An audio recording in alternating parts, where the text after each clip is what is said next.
professor José Glauco Bardella, sócio proprietário da editora Vetor.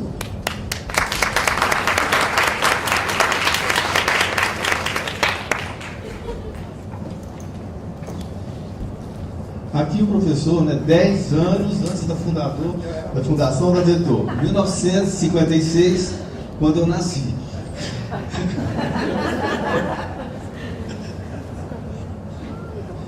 Ao longo do tempo, a Vetor vivenciou a contestação dos anos 60 no bairro Higienópolis, na Avenida Angélica, de 1966 a 1971.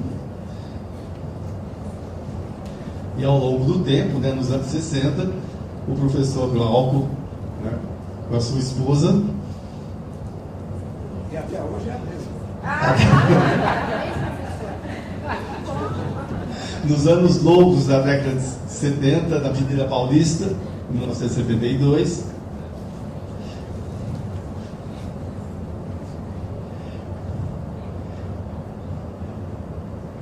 Nos anos 80, na Avenida Paulista ainda. A chegada do IUP, nos anos 90 e dos MBAs, na Alameda Jaú, 1993 a 99. Lançamento de livros em 1998. A chegada da informática, na Rua Cubatão, no ano 2000, até o momento. Essa casa que estamos lá. E quem é que acompanhou todas essas mudanças sociais? José Glauco Bardella, um psicólogo, há 50 anos. Situações enfrentadas pelo EMAP, e forma de solução. Faltam 10 dias para o evento e só agora fechamos o caderno de resumos. O que fazemos? Chame o senhor Bardella. Ninguém quer dar crachá para a gente? E agora? Chame o senhor Bardella. Quem vai nos dar escolete? Chame o senhor Bardella. Precisamos trazer um convidado internacional. Quem pode nos ajudar? Chame o senhor Bardella. Muito obrigado, senhor Bardella, e parabéns pelos 50 anos de sucesso da editora Vetor.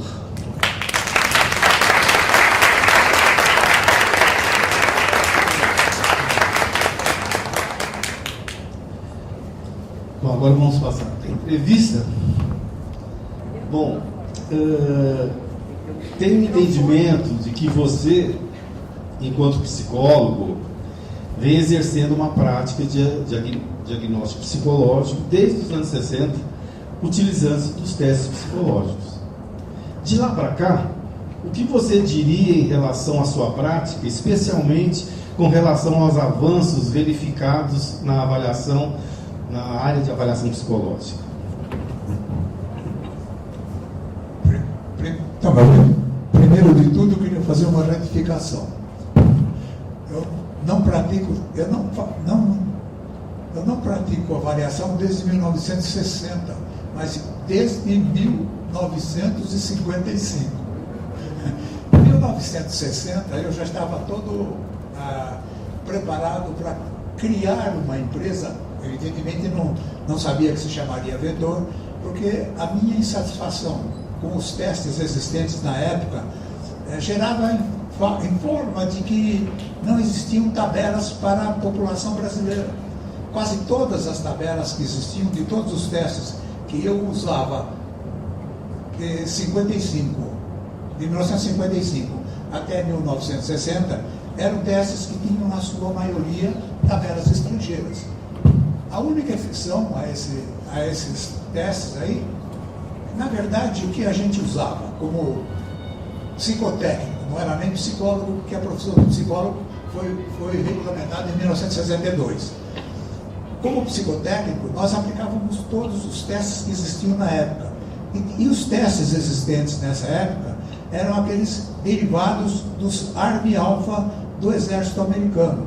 A forma beta, que era a forma própria para se aplicar em pessoas não alfabetizadas ou semi-alfabetizadas, e a forma alfa, que era para aquelas pessoas especializadas.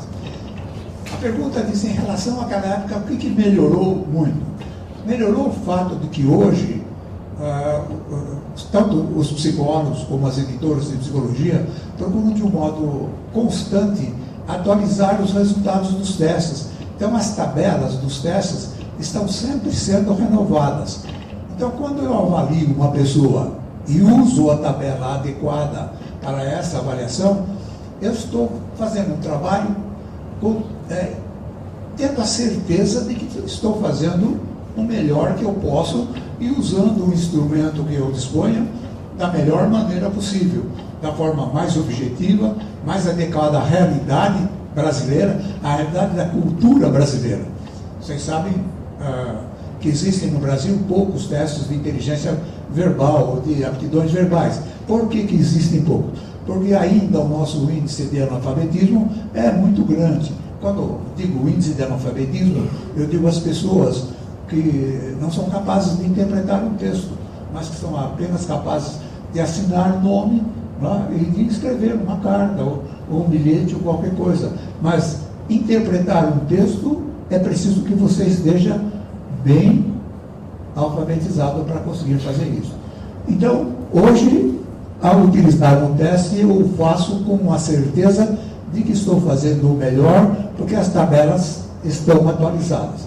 Por que se precisa atualizar a tabela? Porque o próprio uso do instrumento vai fazendo com que a média de acertos e a média de erros também se desloque para cima ou para baixo. Então é preciso que eu diga, a inteligência desse sujeito, desse cidadão, é de nível médio. E é preciso que eu possa comprovar isso através de uma tabela estatística. Então, hoje, é muito mais objetivo e concreto a utilização de teste do que era nos anos 60, nos anos 55, nos anos 60.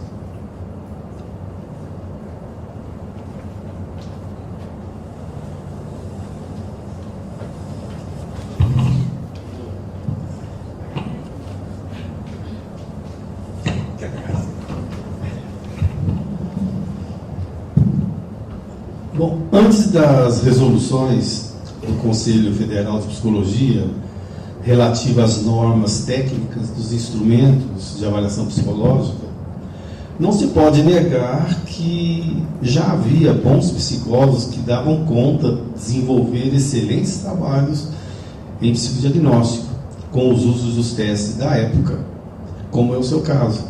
Na sua opinião, qual é a contribuição efetiva que essas resoluções trouxeram para a atuação do psicólogo brasileiro? Estão ouvindo? Na verdade, essas resoluções vieram transformar. Eu vou começar de outro jeito. Eu quase não tenho cabelo hoje. Claro, a idade fez com que eles caíssem, né? E eu não consegui guardar todos.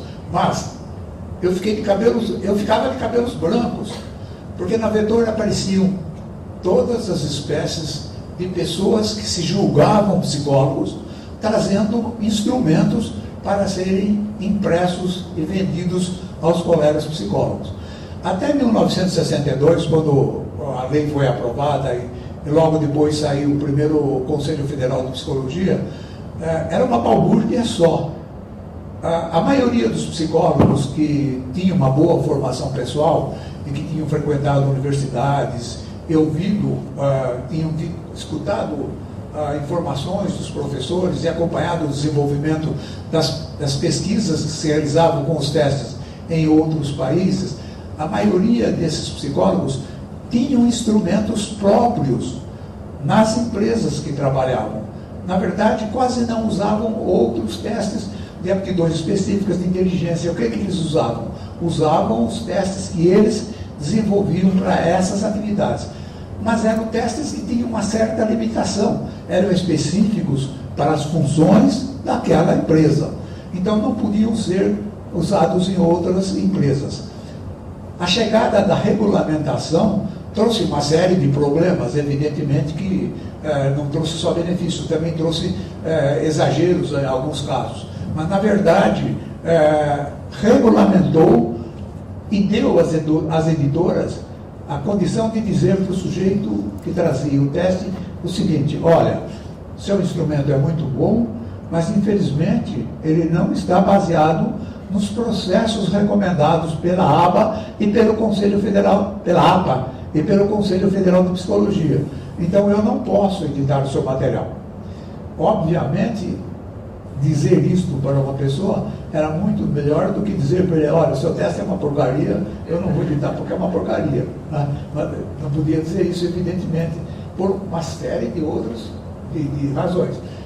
Primeiro, pela educação. Segundo, porque apesar de ser uma porcaria, o sujeito fez um esforço, porque apesar de tudo ele criou alguma coisa, e muitas dessas pessoas para quem nós falamos: olha, o seu teste não atende às normas do Conselho Federal de Psicologia. Acho bom você procurar se informar melhor. Se você precisar de uma assessoria a vetor, que pode dar essa assessoria, e você então terá um teste de acordo com as normas do Conselho Federal, e nós enviaremos a vetor enviará esse teste para o Conselho Federal aprovar ou reprovar. Se o Conselho Federal reprovar, ele dirá por quê. Ao dizer por quê, você pode corrigir. Assim, de qualquer maneira, a presença da regulamentação foi benéfica para a psicologia e para o próprio desenvolvimento da psicologia no Brasil. Sabemos que você é um especialista do PMK, porque além de ser um estudioso e pesquisador, tem uma vasta experiência no trabalho com ele. Na sua opinião, qual o motivo do PMK ser utilizado pelos psicólogos brasileiros ao longo de tantas décadas? Aqui cabe até uma historinha.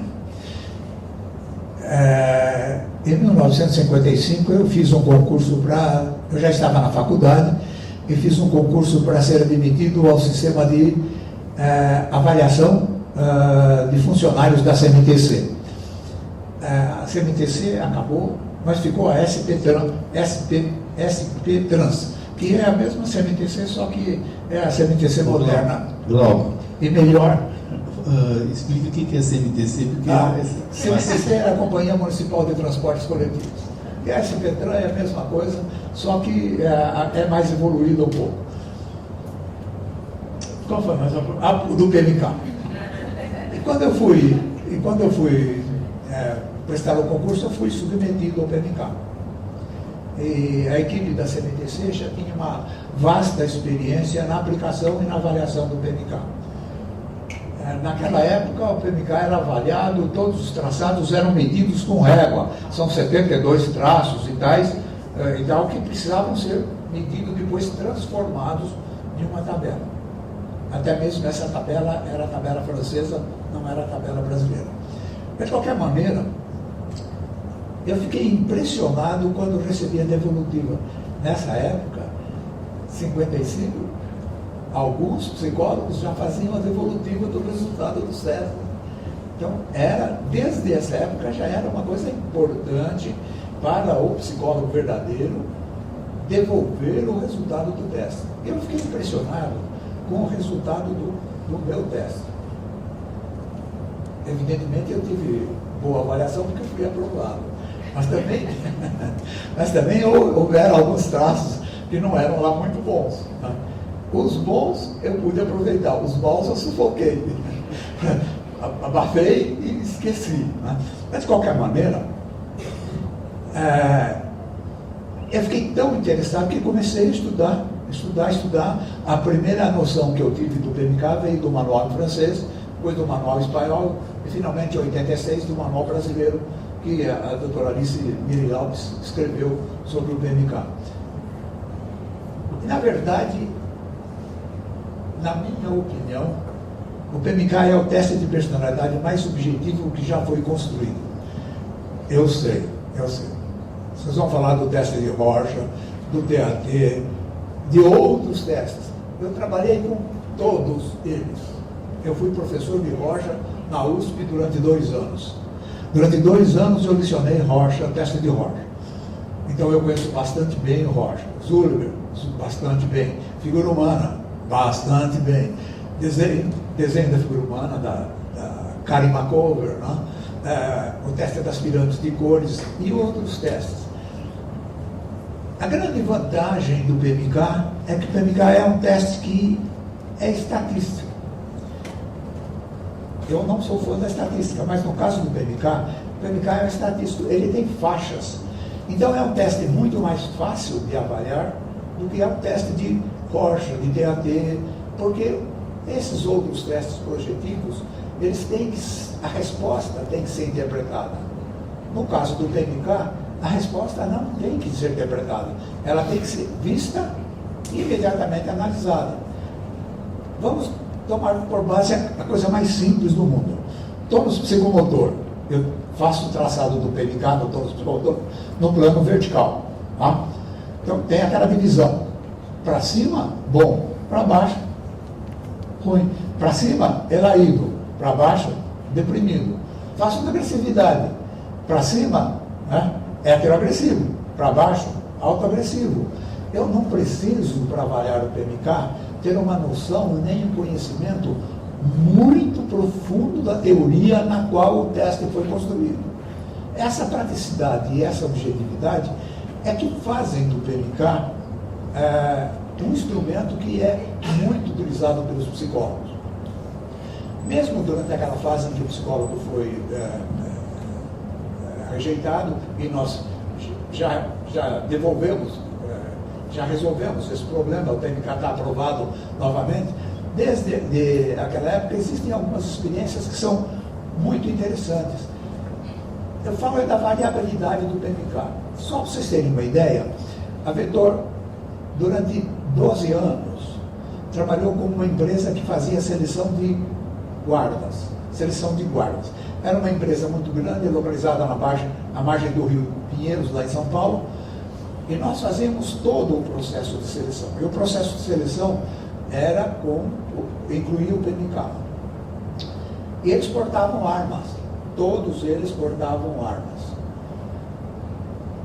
Cada ano, todo ano, o PMK era repetido. Todo ano, o PMK. Primeiro ano, segundo ano, terceiro ano.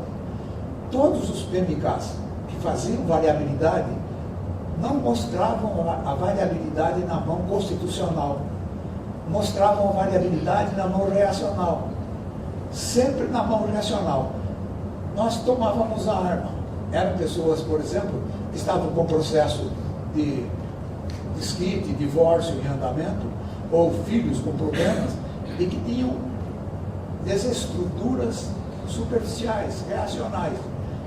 Então, as variações se davam sempre na parte reacional, nunca na parte constitucional. A parte constitucional continua a mesma, a parte reacional mudava completamente. É mais do que evidente que um teste que tem essas condições e que você pode repetir no mesmo sujeito e dar sempre o mesmo resultado numa área e a variabilidade na outra área que depende do ambiente de acontecimentos extra-ambiente, né? É evidente que é um teste que é objetivo. E por isso os psicólogos usam com mais facilidade, com muito mais frequência. Além disso, ele é muito mais fácil de aplicar. Bom, estamos na era da alta tecnologia e seu emprego praticamente abrange todas as esferas das vidas das pessoas. A Vetor Editora está preparada para o uso das novas tecnologias na avaliação psicológica? Que novidades nós teremos nesse aspecto? Sim, a Vetor está, eu diria a vocês, mais do que preparada. Acho que a Vetor é a única editora brasileira que tem um departamento científico, onde nós temos 2 doutores e 4 ou 5 mestres trabalhando. E a função deles é sempre acompanhar o mercado, tá? E sempre acompanhar e fazer cursos e dar cursos na área de inovações, na área tecnológica de inovações. Atualmente, por exemplo, nós estamos para lançar, não lançamos ainda, por uma questão burocrática, a aplicação de testes via plataforma, a compra dos testes via plataforma. Então, o psicólogo não vai precisar mais ter um depósito para arquivar o teste por 5 anos. Ele terá o teste já aplicado e guardado no computador dele, e isso ficará para sempre. Ele não precisará ter um depósito para isso. Além dessas atividades que nós fazemos diariamente, fazemos de 2 em 2 anos, todas as tabelas de todos os nossos testes novamente. Todas as nossas tabelas são atualizadas. E nós distribuímos os folhetos, os cadernos, para quem quiser comprar custo baratinho. Todo ano nós temos novos estudos, novos trabalhos.